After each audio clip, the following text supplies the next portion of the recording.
Hello everyone, so in this video we would like to share the video in the how many cable plug series, and this is the Maserati Quattroport 2014, and this is the special version.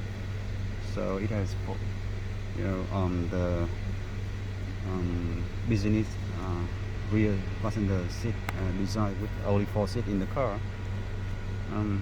and we already removed the head unit, which you can see it here.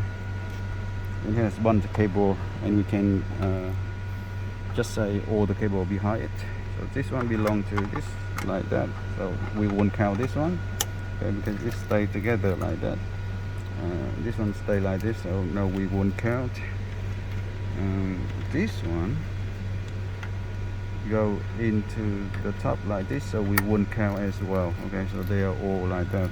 But now we will count how many of them.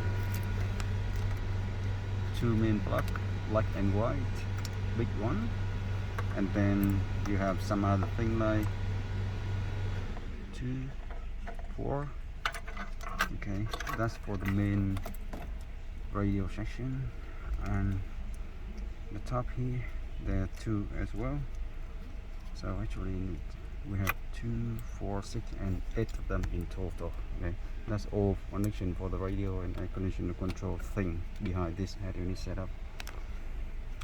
So if you want to see further work in this car, just click at the end of the video link, and see you on the next one.